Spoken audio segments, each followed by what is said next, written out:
டீச்சரை கத்தியால குத்துறது தப்பு இல்லையா? நான் டீச்சரை குத்தணும்னு நினைக்கல சார். பின்ன வேற யாரு?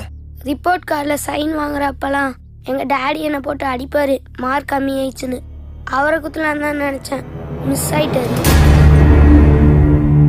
மேக்ஸில் மார்க் கம்மி ஆயிடுச்சுன்னு எங்கள் டியூஷன் மாஸ்டர் அடிச்சுட்டே இருந்தார் சார்.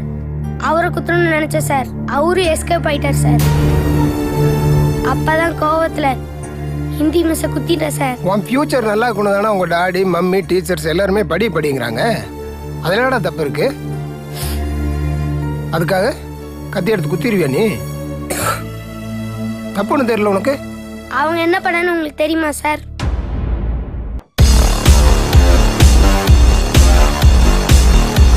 சயின்ஸில் நான் 100 மார்க் எடுத்தேன் சார். சயின்ஸ் மிஸ் என்ன பிரில்லியன்ட்னு சொன்னாங்க சார். மேக்ஸில் நான் 50 மார்க் எடுத்தேன் சார். ஆனால் அந்த மாஸ்டர் என்னை முட்டாள்னு சொல்கிறாரு. தமிழில் நான் 100 மார்க் எடுக்கிறேன் சார். அதனால தமிழ் ஐயா என்னை புத்திசாலின்னு சொல்கிறாரு சார். இங்கிலீஷில் 50 மார்க் எடுத்தேன் சார்.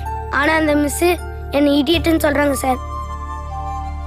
ஒரே ஸ்கூலில் 3 சார் வந்து என்னை புத்திசாலின்னு சொல்கிறாங்க சார். 3 மிஸ்ஸு வந்து முட்டாள்னு சொல்கிறாங்க சார். அப்போ நான் யார் சார், புத்திசாலியா முட்டாளா?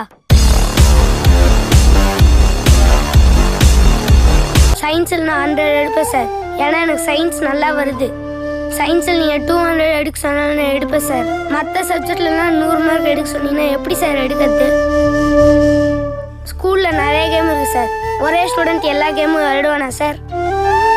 அதே மாதிரி எல்லா சப்ஜெக்ட்லேயும் ஒரு ஸ்டூடெண்ட் எப்படி சார் மார்க் வாங்க முடியும்?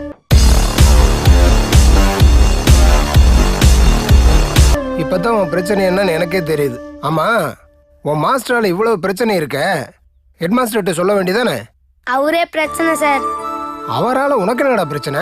எங்கள் ஸ்கூல் பேக் இருக்குல்ல சார், அந்த வெயிட்டை தூக்கி பார்த்துருக்கீங்களா? நான் தூக்குனதில்ல, என் பசங்க தூக்கிட்டு போவானுங்க. அதான் நான் பார்த்துருக்குறேன். பாவமாக தாண்டா இருக்கும். ஆமாம், அவ்வளோ வெயிட்டாக வாடா இருக்கும் சார். செம வெயிட் சார். முதுகுலாம் வலிக்கும் சார். அதனால அவ்வளோ வெயிட்டை தூக்காம இருக்கிறதுக்கு ஹெட் மாஸ்டர் கிட்ட போய் ஒரு சூப்பர் ஐடியா சொன்னேன் சார். என்ன ஐடியாடா? ஸ்கூல் ஓப்பன் பண்ணும்போது எங்களுக்கு 2 செட்டு புக்கு கொடுத்துருங்க. ஒரு செட்டு புக்கு வந்து நாங்கள் வீட்டில் வச்சுக்கிறோம், இன்னொரு செட்டு புக்கு வந்து கிளாஸில் வச்சுக்கிறோம். வெயிட் தூக்க வேண்டிய அவசியமே இல்லைன்னு சொன்னேன் சார். நல்ல ஐடியா தானே, இதை ஃபாலோ பண்ணலாமே.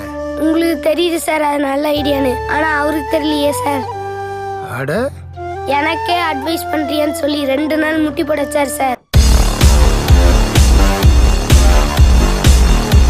உனக்கு எந்த சாரையுமே பிடிக்காதா? ஒரு சார் பிடிக்கும் சார். யாரா அது? ரமணன் சார்.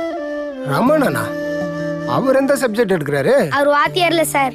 டிவில புயல் வரும் மழை பெய்யுன்னு கரெக்டா சொல்லுவார்ல சார், அவர்தான் சார் ரமணன். அவர் எதுக்குடா உனக்கு பிடிக்குது? அவர் சொல்றதுனாலதான் சார் ஸ்கூல் லீவ் விடுறாங்க. ஸ்கூல் லீவ் விட்டா எங்க எல்லாத்துக்கும் ஜாலி சார். அதனால எல்லா பசங்களுக்கும் ரமணன் சார் ரொம்ப பிடிக்கும் சார். ஸ்டூடெண்ட்ஸுக்குலாம் அவர் தான் சார் கடவுள். ஃபேஸ்புக்கில் போய் பாருங்க, பசங்க எல்லாரும் கோயில் கட்டி பூஜை நடத்திட்டு இருக்கிறாங்க. ஃபேஸ்புக்கில் போய் பார்க்குறதெல்லாம் அப்புறம் இருக்கட்டும்டா.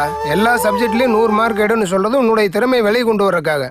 அதை ஏன்டா தப்பா புரிஞ்சுட்டு இருக்கிற? எது சார் திறமை? எங்களை மட்டும் 100 மார்க் எடு 100 மார்க் எடுன்னு அடிக்கிறாங்களே சார். இன்னைக்கு இருக்க எல்லா ஸ்டேட்டோட எஜுகேஷன் மினிஸ்டரும் எல்லா சப்ஜெக்ட்லேயும் 100 மார்க் எடுத்தாங்களே சார். அது மட்டும் இல்லை சார், 100 மார்க் எடுத்து IAS IPS ஆனவங்களாம் கவர்மெண்ட் கிட்ட சம்மன் ஆகிட்டு இருக்காங்க சார். 40 மார்க் 50 மார்க் எடுத்தவங்க ஃபெயில் ஆனவங்க இவங்கெல்லாம் அரசியல்வாதியாய் சம்மன் கொடுத்துட்டு இருக்காங்க சார்.